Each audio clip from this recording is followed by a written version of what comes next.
ಸದ್ಯಕ್ಕೆ ಕರ್ನಾಟಕದಲ್ಲಿ ಮುಖ್ಯಮಂತ್ರಿ ಸ್ಥಾನ ಖಾಲಿ ಇಲ್ಲ ಹೀಗಂತ ಹೇಳಿರೋದು ಮಾಜಿ ಸಂಸದ ಡಿಕೆ ಸುರೇಶ್. ವರಿಷ್ಠ ನಾಯಕರು ಸ್ಪಷ್ಟಪಡಿಸಿದ್ದಾರೆ, ಸಿಎಂಒ ಕೂಡ ಹೇಳಿದ್ದಾರೆ. ಕಾಂಗ್ರೆಸ್ನಲ್ಲಿ ಯಾವ ಆಂತರಿಕ ಜಗಳವೂ ಕೂಡ ಇಲ್ಲ ಅಂತ ಡಿಕೆ ಸುರೇಶ್ ಹೇಳಿಕೊಂಡಿದ್ದಾರೆ.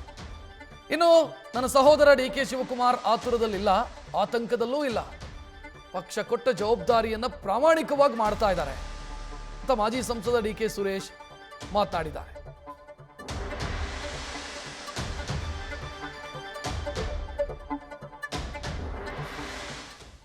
ಕಾಂಗ್ರೆಸ್ ಪಕ್ಷದಲ್ಲಿ ಯಾವುದೇ ಜಗಳ ಇಲ್ಲ. ಕಾಂಗ್ರೆಸ್ ಪಕ್ಷದ ವರಿಷ್ಠರು ಕೂಡ ಸ್ಪಷ್ಟಪಡಿಸಿದ್ದಾರೆ, ಮಾನ್ಯ ಮುಖ್ಯಮಂತ್ರಿಗಳು ಕೂಡ ಸ್ಪಷ್ಟಪಡಿಸಿದ್ದಾರೆ. ಪಕ್ಷದ ಅಧ್ಯಕ್ಷರಾಗಿ ಡಿಕೆ ಶಿವಕುಮಾರ್ ಅವರು ಮತ್ತು ಉಪಮುಖ್ಯಮಂತ್ರಿಗಳಾಗಿ ಶಿವಕುಮಾರ್ ಅವರು ಸ್ಪಷ್ಟವಾಗಿ ಸಿದ್ದರಾಮಯ್ಯನವರು ನಾಯಕತ್ವದಲ್ಲಿ ಮುಂದುವರಿತೇವೆ ಅನ್ನೋ ವಿಚಾರನ ತಿಳಿಸಿದ್ದಾರೆ. ಮಾಧ್ಯಮಗಳಿಗೆ ಯಾಕೆ ಗೊಂದಲ ಆಗಿದೆ ಅನ್ನೋದು ನನಗೆ ಅರ್ಥ ಆಗ್ತಾ ಇಲ್ಲ.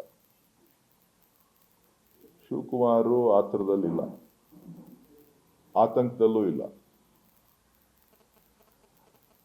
ಪಕ್ಷ ಕೊಟ್ಟಿರ್ತಕ್ಕಂಥ ಜವಾಬ್ದಾರಿಯನ್ನ ಪ್ರಾಮಾಣಿಕ ಪಕ್ಷದ ಒಬ್ಬ ಕಾರ್ಯಕರ್ತನಾಗಿ ಪಕ್ಷವನ್ನ ಮುನ್ನಡೆಸ್ತಾ ಇದ್ದಾರೆ. ಪಕ್ಷ ಏನು ಸೂಚನೆ ಕೊಡ್ತದೆ ಆ ಕೆಲಸವನ್ನ ಪ್ರಾಮಾಣಿಕವಾಗಿ ಮಾಡ್ತಾ ಇದ್ದಾರೆ. ಇನ್ನ ಹೆಚ್ಚಿನ ವಿಚಾರಗಳು ಏನೂ ಇಲ್ಲ. ಸದ್ಯಕ್ಕೆ ಮುಖ್ಯಮಂತ್ರಿ ಹುದ್ದೆ ಖಾಲಿ ಇಲ್ಲ. ಯಾತಕ್ಕೆ ಈ ವಿಚಾರ ಪದೇ ಪದೇ ಮುಂದೆ ಬರ್ತಾ ಇದೆ ಅನ್ನೋದು ತಾವು ಸಂಬಂಧಪಟ್ಟವ್ರನ್ನ ಕೇಳಬೇಕು. ನ್ಯೂಸ್ ಫಸ್ಟ್ ನಿರ್ಭೀತಿಯಿಂದ ನಿಮ್ಮ ಪರವಾಗಿ.